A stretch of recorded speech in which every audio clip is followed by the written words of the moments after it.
Hello everyone and welcome to this new edition of Euroquestions, the bi-monthly webinar of the Jacques Delors Institute. Today we have the pleasure to welcome Nathalie Tocci, Director of the Istituto Affari Internazionali and member of the Board of Directors of the Jacques Delors Institute. Giorgia Meloni was elected Prime Minister of Italy in October 2022.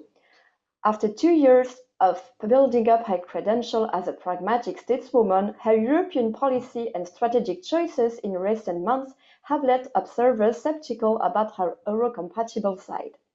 At first, she showed a constructive approach, support of Ukraine, pushing Italy out of the Chinese Belt and Road Initiative, and a positive attitude during EU summit. However, the result of the European election and European institution games have revealed a new face of Giorgia Meloni that the European level had not really experienced before: fury over the top jobs deal and her refusal to endorse Ursula von der Leyen for a second mandate as the President of the European Commission. So has Giorgia Meloni shown her true color, betrayed her pragmatic approach? Has she really changed Europe within? And can Meloni claim to be influential at the European level given her country's budgetary difficulty? Before handing the floor to a speaker, I would like to remind you that the Q&A tool is available at the bottom of your screen. Nathalie, you have the floor. Well, thank you very much. And let me just say what a pleasure it is to be with you this morning, both for this meeting and, of course, as you were mentioning, given my role in the board of Notre Dame.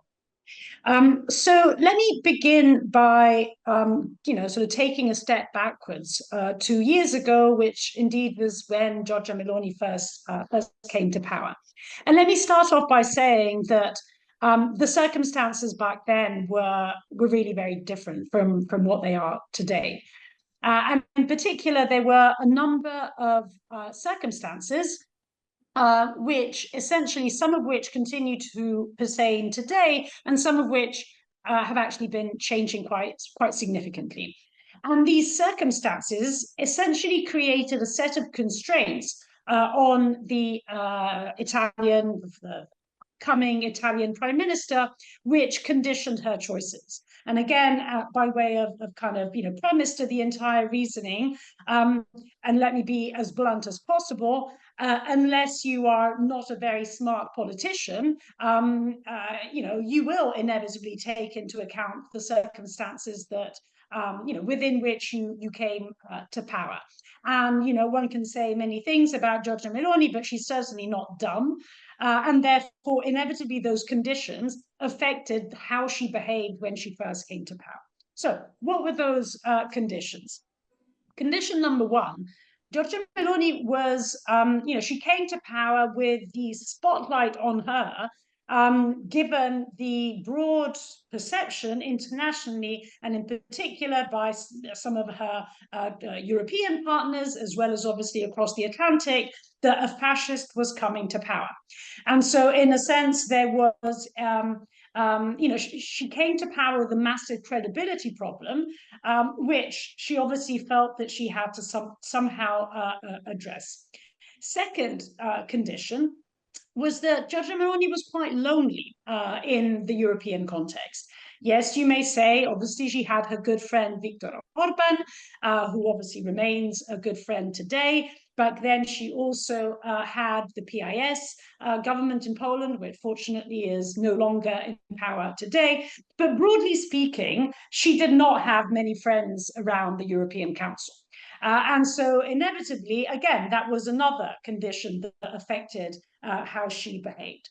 Third condition had to do with money. And as you well know, when it comes to Italy, money coming from the EU is always a very important question. And of course, the next generation EU funds were just beginning to roll in. And as we well know, out of those 800 billion next-gen EU funds, essentially 200 were destined to Italy. So basically, there was, again, a circumstance in which the EU was viewed back then not as an austere and restrictive union, but really as as something that would have enabled Italy, as well as obviously other countries, to recover from the pandemic crisis. Fourth condition, there was a gentleman called Joe Biden sitting in the White House. He was, in fact, amongst those that were very skeptical about Giorgia Meloni and her fascist past. And then finally, of course, there was Russia's invasion of Ukraine, which particularly in that first phase, in the first year of Russia's invasion of Ukraine, the weaponization of energy was one of the main features of that war, which of course triggered an energy crisis in Europe. And of course, Italy, as other countries, was very badly affected. So those circumstances essentially created a set of constraints which, if you're not dumb, you will inevitably have to take into account. And here basically comes that first phase, which many have been viewed as the phase of Giorgia Meloni's moderation, or as the title of this talk, her euro-compatibility. I would say that probably the main feature that determined that euro-compatibility, and not just euro-compatibility, but Euro-Atlantic compatibility, if we really are to boil it down to one thing, it is basically Ukraine, right? So essentially the fact that Giorgia Meloni continued the policy under Mario Draghi's government of support for Ukraine essentially was viewed as a quote-unquote positive surprise, right? Given especially not so much her positions personally, but obviously the positions of her coalition partners, and in particular Matteo Salvini's League. The fact that she managed to sort of hold the bar straight and continue pursuing a pro-Ukraine line was obviously something that was viewed very favorably, both in Washington and in Brussels, as well as in other European capitals. Now, the argument here is really the fact that those conditions start changing. So I start from, again, the premise to my argument is that, there is structure and agency, and the agency, meaning Giorgia Meloni herself and what she may think or may not think of politics, I'm assuming that it has remained absolutely unchanged. I mean, I don't know her personally, but I assume that someone that has been, deeply involved in politics since her teenage years and has very strong ideological convictions, I struggle to believe how those ideological convictions change. But as I said, given circumstances, you may want to express those ideological convictions in different ways. So my argument is that really over the course of the last year, we essentially see the way in which some of those starting conditions when she first came to power have really started changing. Firstly, Giorgia Meloni is no longer that lonely around the European Council, and she certainly doesn't feel as lonely as she was. This is, I think, for two sets of reasons.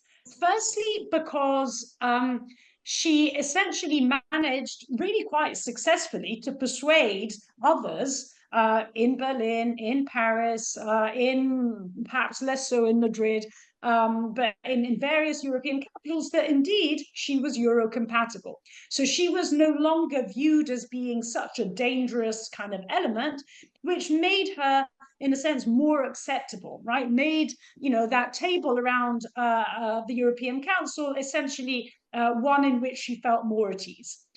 Alongside this, obviously, she also felt that she had more friends around the table, and this kind of, connects to the broader story about the quote-unquote right-wing surge in Europe, in which not only was there, only Viktor Orban sitting around the table, but there was also an election, for instance, in the Netherlands, which also saw the rise to power of the far right. There has then recently been the election of Austria. We don't quite know how that's going to take form in terms of government. But again, another story of the right-wing surge. Then, of course, there has been the wider story of the European Parliament elections and the growing strength, not necessarily because they have entered government, of far-right forces, which, however, have conditioned the behavior of center-right forces. So all of this to say that essentially Meloni feels less lonely, right, around the Council, in the European Parliament. And obviously this is something that emboldens her, right? I mean, she is more willing to, as Lara was saying, to sort of show her true colors, because she feels that there is less of a critical spotlight upon her. Third condition that changed, obviously connected to energy and the war in Ukraine. Obviously, as we know, the war is still going on. However, as I said, she was really quite successful in portraying Italy as a supporter of Ukraine, and therefore people have kind of paid less attention to the way in which some of Italy's sort of actions have actually been changing over time. Let me just give you one example to highlight this point. As you know, over the last months, there has been this raging debate in Europe and across the Atlantic connected to the use of Western weapons on Russian soil, whereas there are still restrictions as far as the use of long-range weapons are concerned. When it comes to all weapons, other weapons, essentially those barriers have been knocked down.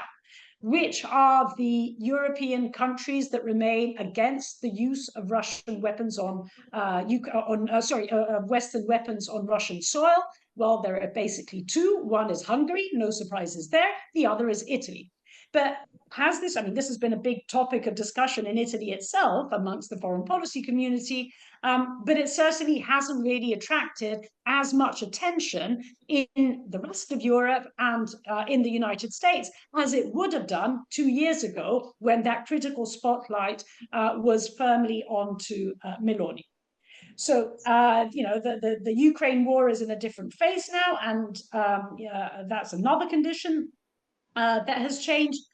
So I say all this to basically now, gradually come to my conclusion, essentially saying, what we start seeing is, as those conditions have been changing, it is in fact not surprising that Giorgia Meloni's behavior, beginning in Europe, has actually been changing. We have heard already in the introduction the way in which both her, her government, she personally voted against not only the appointment of António Costa as president of the European Council, of Kaja Kallas as the forthcoming High Representative, but in the European Council, she also abstained against the re-election of the reappointment of von der Leyen. Then her party in the European Parliament voted against von der Leyen. So we basically start seeing essentially a sort of Meloni acting differently around sort of in a European context. Now, I would still say that many internationally will kind of, sort of keep, in a sense, the question mark perhaps on her, but they would still today tilt towards being perhaps rather generous, I think, in the assessments towards Meloni. My assumption is that if we are to see a real switch, which may not necessarily come abruptly, right, but I think will come inexorably, will essentially be determined by what happens across the Atlantic in only a few days' time. If we are to see the re-election of Donald Trump, then I would personally be extremely surprised not to see this further revealing of Giorgia Meloni's far-right instincts, policies, positions. We have already been seeing, as I was saying earlier, this hardening of her line on Europe. We have certainly been seeing, as far as the domestic agenda is concerned, a hardening line on issues concerning civil rights. Just think about the anti-surrogacy ban in criminalization, in fact, in Italy. So we have already seen a number of these features, in a sense, coming to the surface. Were Donald Trump to be re-elected in the United States, I would imagine that all this would reveal itself even more forcefully. And certainly what it would do is lead to a very serious questioning and perhaps change or even reversal of Italy's support for Ukraine. Only obviously to the extent that this were to happen in the United States, but sort of coming back to the very beginning, and here I'll end, if we again start from the assumption that Meloni's Ukraine position was less due to Ukraine itself, or a certain affection in a sense and support for Ukraine, and far more to do with her need to gain international and particularly US respectability, well, obviously, if the United States under Donald Trump were to change its policy on Ukraine, there would be nothing really holding Meloni back from following a Trumpian line. Thank you very much. Thank you very much, Natalie, for the very interesting presentation. So we received a few questions. The first one is maybe from my side. In France, in 2 years after Meloni was elected, there was still this debate about her external side, how she managed to be more pragmatic, but then the internal side in Italy, where she showed more an authoritarian perspective, for example, with the relation to the media or to or her criticism of the rule of law and the judicial system in Italy. So do you think that at some point this more authoritarian side of her can come at the EU level? Well, I mean, I think the point is that this is what she believes in, right? I mean, I think this is something that everyone has to be very clear about, and that often in a sense, establishment circles, there is this empirically totally unfounded belief that radicals moderate in power. There is no real empirical evidence for this. I mean, just think about Austria, to give you an obvious example, right? I mean, the far right party was in government. It doesn't seem to me that there's been much moderation going on over the years. So again, I think it is important to bear in mind that these are people that believe in certain things. Now, this, I think, connects to the broader discussion of what does fascism mean in the 21st century. I think if we are to put some pointers, they include the points that you were mentioning. A disdain for media freedoms, a disdain for the separation of powers, and in particular, the independence of the judiciary. In the case of Italy, a will to centralize power in the executive and therefore to diminish the power of the president, which is obviously one of the elements securing checks and balances in the country. A socially conservative agenda on civil rights, and in particular on abortion on the one hand and LGBTQ rights on the other. Now, if you take all of these elements, well, you kind of tick all of those boxes. Now, the point is that what we've been seeing, and this is why I kind of made this contrast between, again, the domestic agenda and the international, especially as far as Ukraine is concerned, the evidence shows, tragically, I would add, that you can almost get away with murder, right? I mean, essentially, so long as you toe the line on some things, and obviously Ukraine being first and foremost there, no one is really going to pay too much attention to everything else. But I think the point, and the question that you ask is absolutely the correct one, which is, if these are the inclinations domestically, what is it that makes us think that there is not also this agenda at European level? And again, the answer, I think, boils down to what are the conditions, right? If those conditions allow, then I am absolutely sure that someone like Giorgia Meloni would be more than happy to see this, sort of being consolidated at European level. And in a sense, on some issues, take migration, she has actually been quite successful. Yeah. So it will really depend, so I don't question in the slightest what the intention is. I think the intention is, and if one is to put it in a slogan, the urbanization of Europe. Whether that is successful or not depends on the extent to which everyone else moves in the same direction. Thank you, Natalie. So you just mentioned migration. It is true that her proposal on migration are meeting growing interest at European leaders, but isn't her very right-wing view of the issue preventing the European Union and in Italy in particular from addressing the issue of legal migration? Well, yes, I mean, I think that that's absolutely right. I mean, let's be very frank about this. The truth is that everyone has been moving in the same direction, and this is as close as it gets to Einstein's definition of madness. The famous externalization of migration is nothing new. The European Union has been trying to do this since the late 1990s. I mean, not exactly since yesterday. And there have been some highly debated issues like the EU-Turkey migration statement back in 2016 that, again, were another manifestation of this attempted externalization of migration. Has to be said, and this is why I say as close as it gets to Einstein's definition of madness, that actually with the, let's forget rights, for a moment. Let's just think about effectiveness. With the exception of that agreement with Turkey, all other cases have been abysmal failures, right? And so this is really why, and here is where we get to the Italy-Albania deal.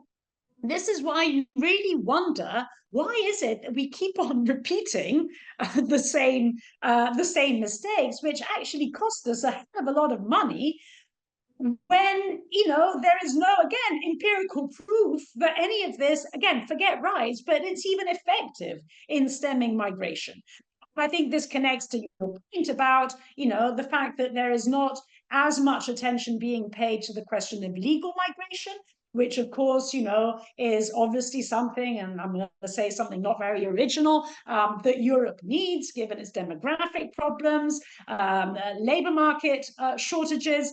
And so in a sense, we're focused on the wrong question. If I were to end this reflection with a cynical remark, you can almost imagine that the money that we are giving to the Tunisias and Egypts and Moroccos and Turkeys of this world, maybe we should start considering these funds as down payments, as for the migrants that in future we will probably have to pay for to come to the European Union, because at some point we'll have to realize that this is actually what we need.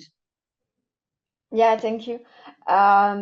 This is very important to say. And maybe another question regarding the European election results and the upcoming nomination for the European Commission. Do you expect that Giorgia Meloni's party, regardless of the position of the other ECR members, will vote in favor of the von der Leyen Commission as a whole? It is true that Italian candidate Raffaele Fitto has been appointed as an executive vice president. Yeah, I think I would be very surprised if there is a vote against, and that is because although, again, in all honesty, I don't think Italy got a good deal, because I mean, yes, it's true that Fitto has the title of being an executive vice president. I can have the title of being the empress of the world. It makes no difference whatsoever, right? I mean, what really matters, is the portfolio that you control. And it is true that cohesion policy, I mean, there's a lot of money there, but it is also true that that money is actually all tied up, right? So there's actually very limited discretion. If one is to say, which are the big strategic dossiers that the Commission controls, frankly speaking, cohesion does not top that list. So I think in the big scheme of things, Italy got a bad deal. And this could lead one to say, well, isn't in that case she more likely to vote against the European Commission as a whole? But the point is that, sort of politics is about perception and about narratives.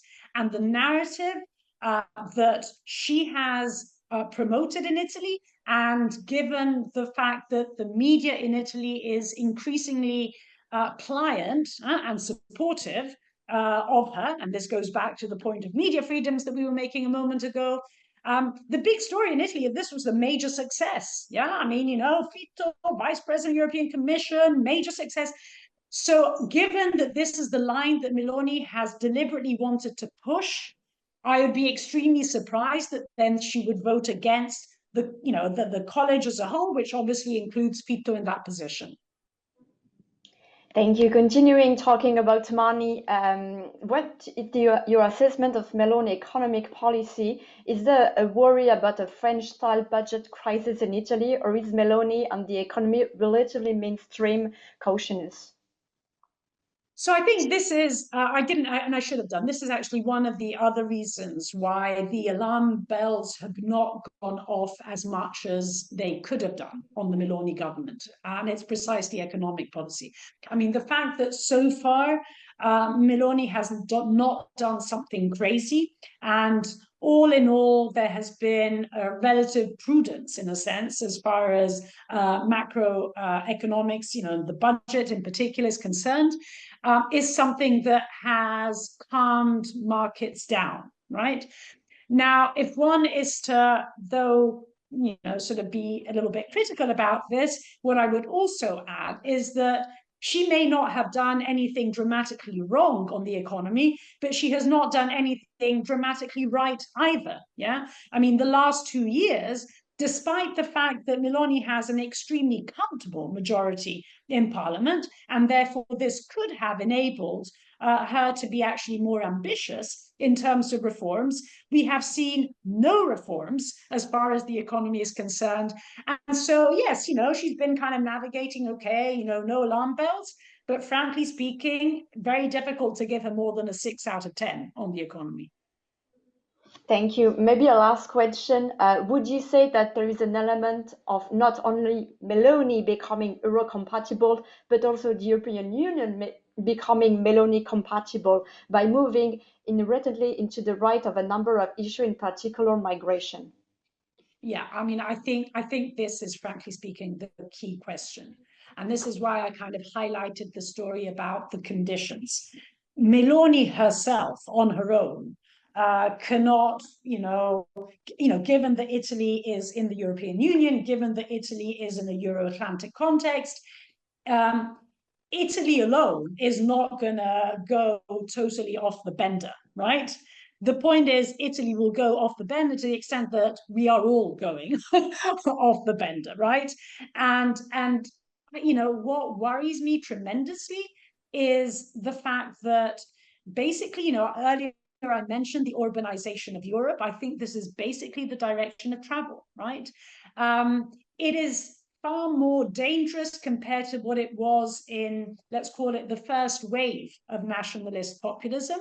That first wave that went from around 2012, 13, and then kind of peaked around 2016, 17, and then went down, through to the pandemic when it was very down. In that phase, which was let's call it the exit phase, right? That phase then ended, and now nationalist populist parties and governments no longer have an exit agenda. I think this was mistakenly viewed as a positive sign and a sign of quote unquote moderation.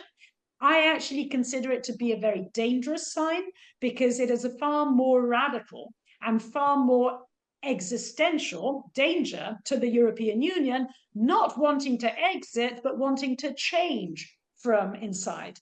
In the campaign for the European elections, Italy was plastered with posters with Meloni's smiling face saying, "Italy changes Europe," right? And one has to take these things seriously. As I said, she's not going to change Europe alone, but to the extent that Europe goes in that direction anyway, right, she will be a further force accelerating that urbanization of Europe. And let's see what happens in the United States, possibly in the United States as well, which represents an existential danger both to liberal democracy and to the European project. Thank you very much, Natalie, for your presentation and all this very highlighting analysis. I guess, as you just said, we will have to wait 10 days to see how Meloni and Europe will react. And thank you for everyone to follow today's Euroquestion. We will send the replay over to you this afternoon. The next session will be held on Wednesday, 13th of November. We will have the pleasure to welcome Laurent Cohen-Tanuji, member of our board of directors. He will discuss with him the impact of the outcome of the American election on the European election. Grazie ancora, Natalie, and have a great day, everyone. Thank you very much. Lovely being with you.